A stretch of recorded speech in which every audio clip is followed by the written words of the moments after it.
welcome to the Explainer. Today, we're diving into a single, ancient word that's like a blueprint for your entire conscious experience. I mean, everything from a tiny, fleeting sensation all the way to the very force that keeps you alive. But let's kick things off with a question. Do you really feel like you're in control of your reactions? Or, if you're being honest, do you feel like you're constantly getting pulled around by what you see and hear and taste and touch? Are you actually choosing how you respond to things? Or does it feel more like your reactions are just happening to you? Well, an ancient Pali text gives us a key to unlock this whole puzzle, and it's all wrapped up in one single, really powerful word. A word that frames our entire conscious life as this series of faculties that, we can either be ruled by or we can learn to master. And that word is Indriya. It basically means the controlling principles. These are the core faculties that literally govern how we experience reality.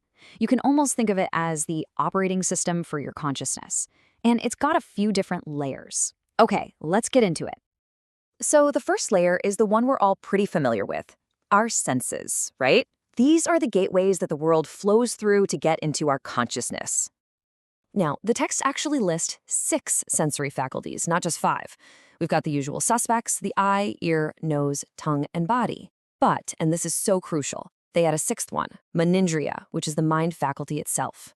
This is the gate that perceives thoughts and memories and ideas. It's the one that organizes all the input from all the others. But Indriya goes way deeper than just raw sensation.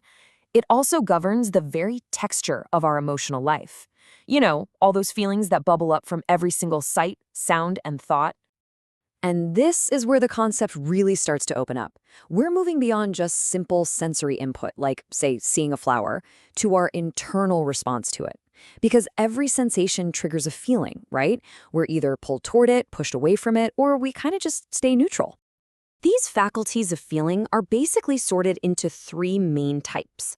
There's pleasure and pain, joy and grief, and then there's that neutral feeling. Think of these as these powerful, invisible tides that are constantly pulling us toward what we want and pushing us away from what we don't. Okay, so if we're being controlled by all these sensory and feeling faculties, how in the world do we take back command? How do we stop getting tossed around by these tides all the time? The texts have this really vivid term for the state most of us are in, Indriya su agutta dwara. It literally means having unguarded doors in the sense faculties. It's this image of letting every sight, every sound, every impulse just rush in and completely hijack your inner world with no filter whatsoever. So the whole practice is really about shifting from an unguarded life to a guarded one.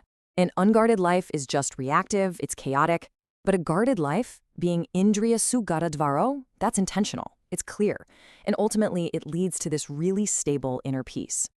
The solution is a practice called Indriya Samvara, or sense restraint. Now, this isn't about shutting your senses down, not at all.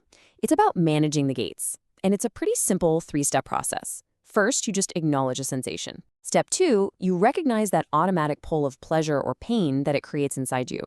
And third, you consciously choose not to get swept away by that knee-jerk reaction. So, guarding the gates, that's the foundation. That's playing defense. But now we get to the most powerful layer of Andraja. This is where we stop just defending and we start actively building our inner strengths. And honestly, this is a total game changer. The whole concept shifts from something we just passively experience, like a sound, to these virtues that we can actively cultivate. These are like our inner muscles, our spiritual faculties. There are 5 of these spiritual faculties. First up is conviction, which is the trust that this path is actually worthwhile.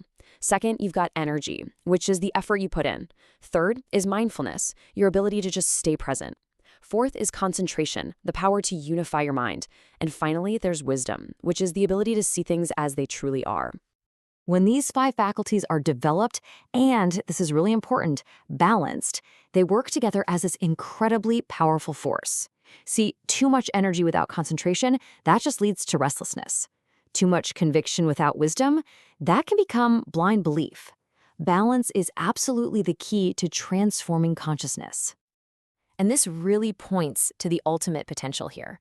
The texts say that when these 5 spiritual faculties are fully developed, they lead to the deathless. Now, that doesn't mean physical immortality. It's talking about a state of profound liberation, being completely free from the cycle of suffering. The concept of Indriya is so fundamental, it doesn't just cover our moment-to-moment experience, it actually encompasses life itself. The texts identify something called Jivitindriya, or life faculty. This is the controlling principle that sustains life itself, the thing that keeps the physical body animated and functioning. This just shows you the incredible scope of Indriya as a concept. It's the controlling principle in everything from a single thought all the way to our entire lifespan. As a matter of fact, the Pali definition of death is simply jivatindriyo supacchedo, the cutting off of the life faculty. This takes the whole idea way beyond some abstract philosophy and makes it a framework for life itself. And that's why this matters. Mastering your faculties isn't just some mental trick. It's about mastering the very fabric of your lived experience. So from the flicker of a sensation at your eye to the emotional tides of joy and sorrow to the spiritual strengths we can build and all the way to the very force of life itself, Indriya gives us this comprehensive map to our inner world. And it leaves us with one final thought. What in your life would change if you moved from being a slave to your faculties to being their master?